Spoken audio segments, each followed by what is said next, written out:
మీ పిల్లలు వేసవి సెలవులలో టీవీని సెల్ ఫోన్ ని ఎక్కువగా చూస్తున్నారా?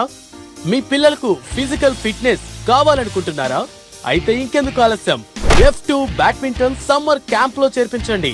9618534850. Welcome to sauce TV. నేను మీ సుప్రియ. ఈ మధ్య కాలంలో డయాబెటిస్, అదేనండోయ్ మధుమేహం ప్రతి ఒక్కరిని వెంటాడుతోంది. ఇది వంశపారంపర్యంగా రావచ్చు, లేదా ఇప్పుడు మనం తినే తిండి వల్ల కావచ్చు. అందరిలో షుగర్ లెవెల్స్ ఎక్కువగా కనిపిస్తున్నాయి. వారిలో చాలా రకాల ప్రశ్నలు ఎదురవుతూ ఉంటాయి. ఏది తినాలి, ఏది తినకూడదు? చాలా మందిలో ఏది షుగర్ లెవెల్స్ ఉన్న తిండి, లేకపోతే లేనిది అనేది చాలా వరకు డౌట్గా ఉంటుంది. అలాంటి వాటిలో మొన్న మనం చెప్పినట్లు పుచ్చకాయ ఒకటి. అలాగే ఇప్పుడు చెరుకు రసం. చాలా మంది ఎండాకాలంలో చెరుకు రసం తీసుకుంటూ ఉంటారు. అసలు ఈ చెరుకు రసం తాగడం డయాబెటిస్ వారికి మంచిదా కాదా అన్న ప్రశ్నకి ఇప్పుడు సమాధానం తెలుసుకుందాం.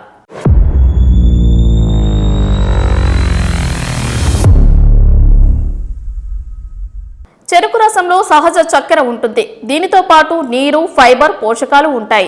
ఈ రసం ఫినోలిక్స్, ఫ్లేవనాయిడ్స్ వంటి యాంటీ ఆక్సిడెంట్స్ కూడా మంచి మూలం. అందుకే చెరుకు రసం తీసుకుంటే బోలెడు ఆరోగ్య ప్రయోజనాలు కలుగుతాయి.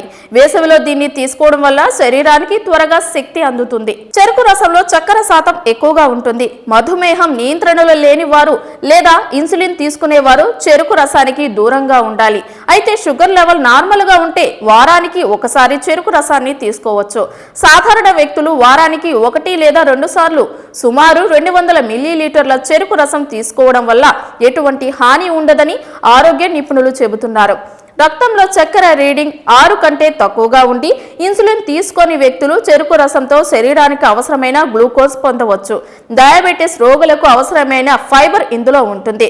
ఇది శరీరాన్ని హైడ్రేట్ గా ఉంచడంతో కూడా సహాయపడుతుంది.